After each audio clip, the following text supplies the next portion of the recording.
lo que llamaremos espectro expandido o secuencia directa. Se lo llama también DSSS, Direct Sequence Spread Spectrum. Entonces, ¿cuál es la idea? La idea es tomar una señal, imagínense un bit. En el medio de ese bit produzco un montón de cambios, adrede, forzando de esa manera cambios de frecuencia, utilizando una modulación que es una modulación modificada de corrimiento de frecuencia. Entonces estoy produciendo en forma ficticia un montón de cambios de frecuencia, con lo cual estoy ampliando el ancho de banda, y con lo cual, si yo le transmito al receptor cuál es la secuencia de frecuencias que tiene que estar buscando, él puede llegar a recuperar la información por más que venga disimulada en un montonazo de ruido. Recuerden, en el caso que decíamos de la estancia en la cual tengo las vacas, estoy pensando por supuesto en el campo abierto, puedo llegar a trabajar con un rango de 15 kilómetros, en radio de 15 kilómetros, que me imagino que debe abarcar toda la ciudad de San Francisco, seguramente. Es decir, que yo podría poner una antena acá en la universidad y estar barriendo la totalidad de la ciudad. Entonces, ¿cuál es la idea? Acá tengo un bit cuya duración es lo que llamamos tiempo de bit. Lo que hago es multiplicar ese bit por una secuencia que se me ocurre a mí, pero la sabe el receptor. Una secuencia de ceros y unos. Fíjense que hay una particularidad pequeña, que en lugar de tener 0 y 1, tengo 1 y menos 1. ¿Por qué 1 y menos 1? Porque multiplicar por 0 me enmascara. Cualquier cosa multiplicada por 0 me da 0. Ya sea 0 multiplicado por 0 me da 0, o 1 multiplicado por 0 me da 0. Entonces, para evitar eso, hablo de 1 y menos 1 y 1 y menos 1. Entonces, cuando el tiempo de bit está en 1, lo que hago es, si esta es la secuencia que se me ocurrió a mí, que voy a utilizar para conmutar frecuencias y que el receptor la sepa también, tengo directamente 1 por cualquier cosa me da cualquier cosa. Y menos 1 por cualquier cosa me da el conjugado de cualquier cosa. Fíjense que acá, cuando tiene menos 1, acá tengo 1 y acá tengo menos 1 al efectuar el producto. Es producto simple, lineal. Esto lo modulo.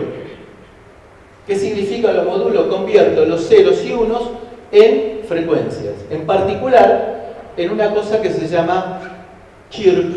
El chirp es como el ruido que hace una puerta que está oxidada, ese chirrido, o el trino de los pájaros. Es un sonido que, digamos, un barrido de frecuencias. Entonces, cada uno de estos 1 y menos 1 corresponde a un chirrido de frecuencias. Entonces lo que estoy logrando es que la señal que tenía originalmente con este espectro en frecuencias se me ensancha por el efecto de la multiplicación y por el efecto de que me aparecen un montón de variaciones de frecuencia. Con lo cual estoy fabricando una señal que tiene un ancho de banda medido en hertz.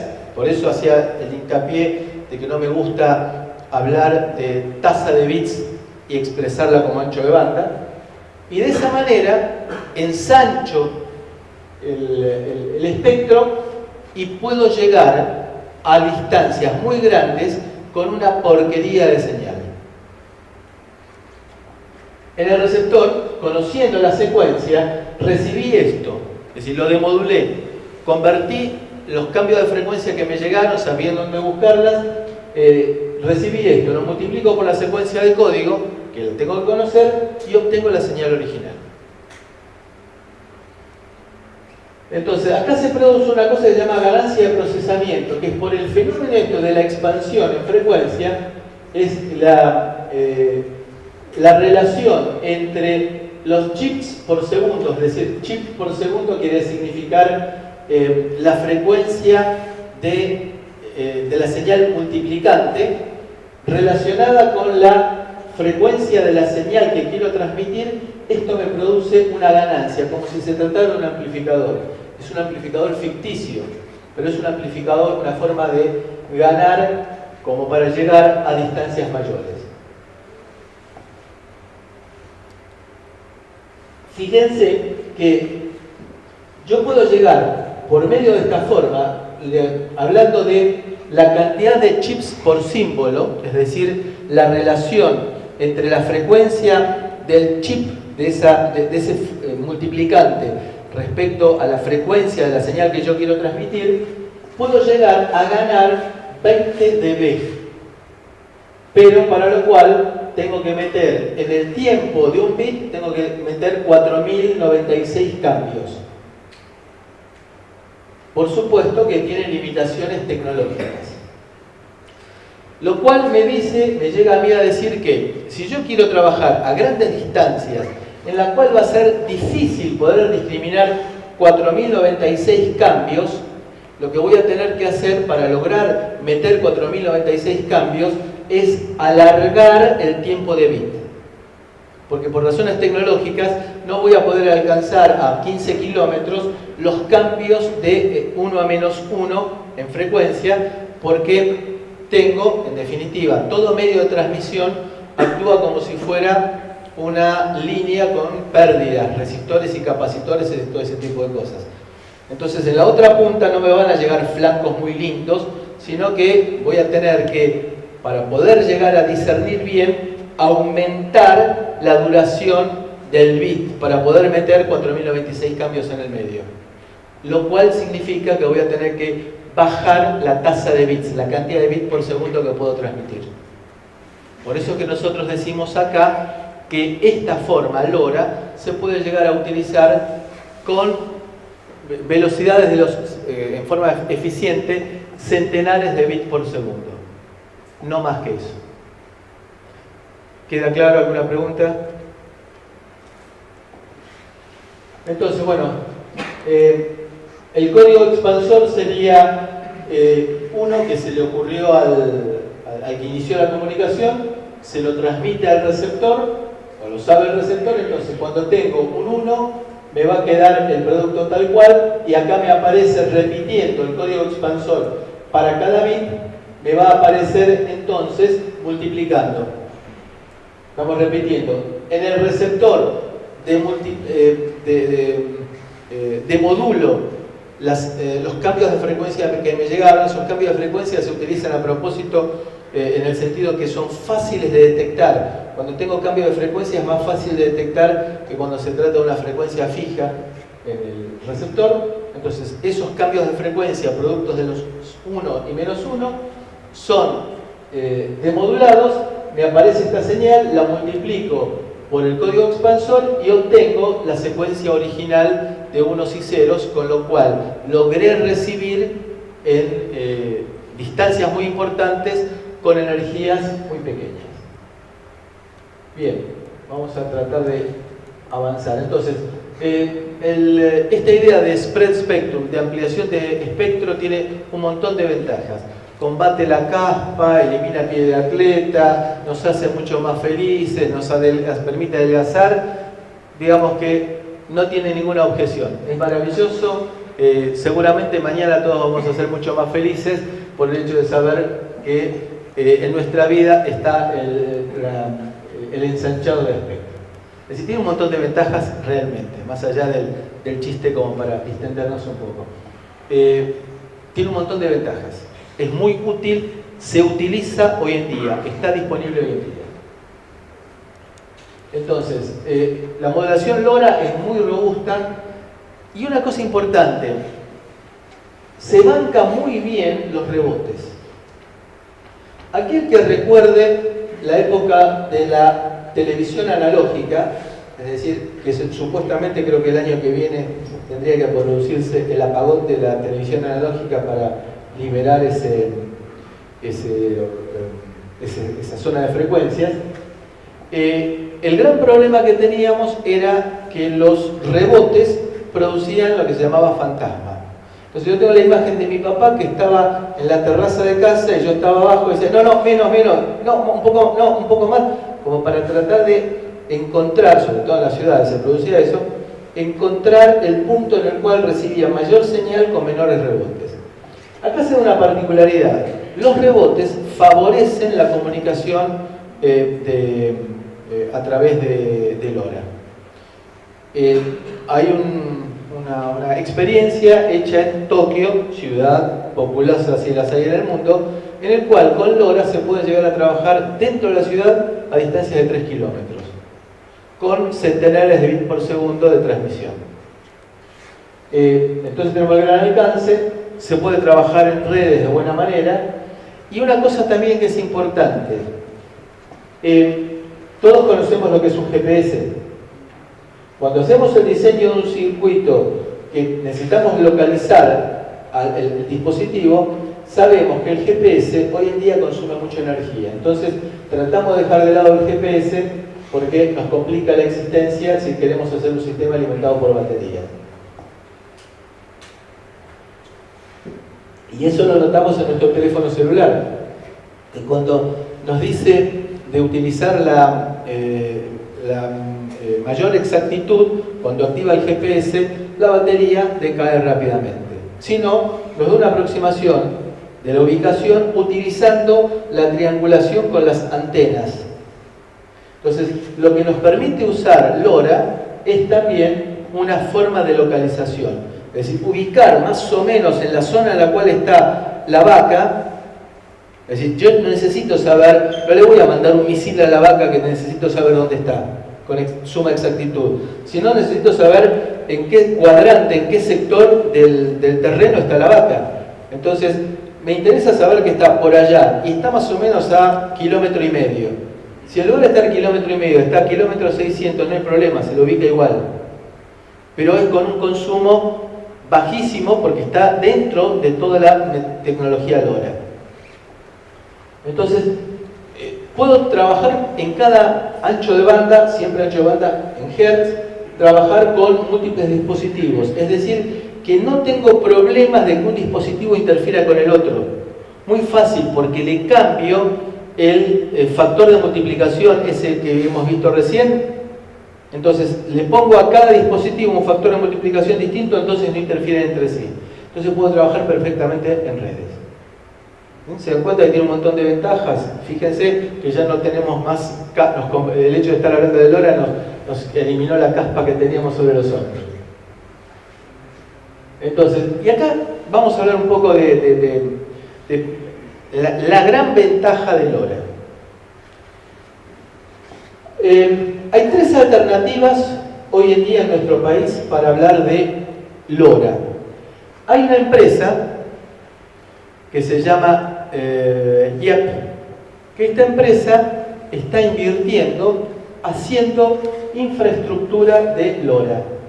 Es decir, está poniendo lo que llamábamos antes los gateways, vendrían a ser como routers LoRa bajo su riesgo. Uno dice, ¿están invirtiendo en eso? ¿Por qué? Yo la verdad con la plata ajena trato de no meterme.